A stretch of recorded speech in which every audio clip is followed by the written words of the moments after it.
Let me get now to your sort of cameo. I'm going to play that sound where you were brought up, and we're going to get your reaction to it. Let's listen. Sure. Now, given that Canada has experienced Chinese interference by Beijing, the government of China, in 2 consecutive elections, I needed to do my job to speak freely without fear of prosecution. And that was not something I would be allowed to do. Even Thomas Mulcair, the former leader of the NDP, said that when he was the leader of the opposition, he never would have accepted the kind of gag order that your government and Mr. Trudeau's government was attempting to impose on me.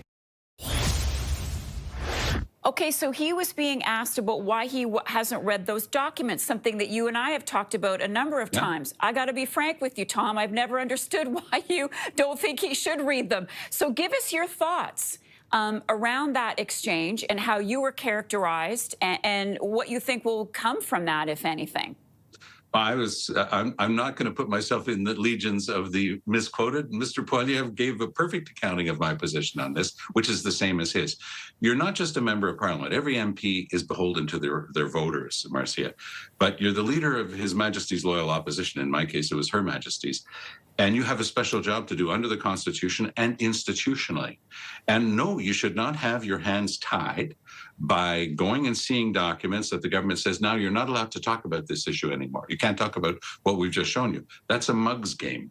And he was right to refuse it. Now, there's another aspect to this as a political observer and no longer as the former head of the opposition that I found interesting. Mr. Carney, like the other leaders, had a total of one question that he was allowed to ask any other leader. Mr. Carney chose to ask that one on the issue of security clearance to Mr. Poilievre.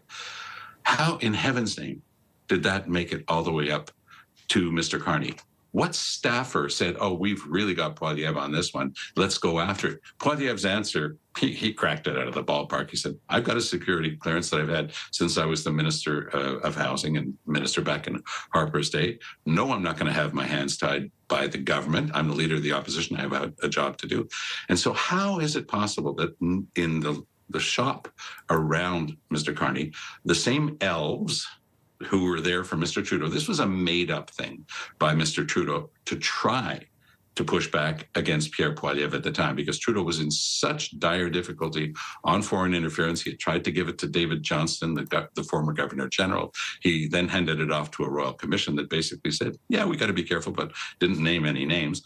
So this was a made-up thing by Justin Trudeau to fight back against Poilievre. The fact that somehow somebody around Mark Carney, who's now the Prime Minister, who's running, and is doing very well, made that into his hands as the question against Poilievre.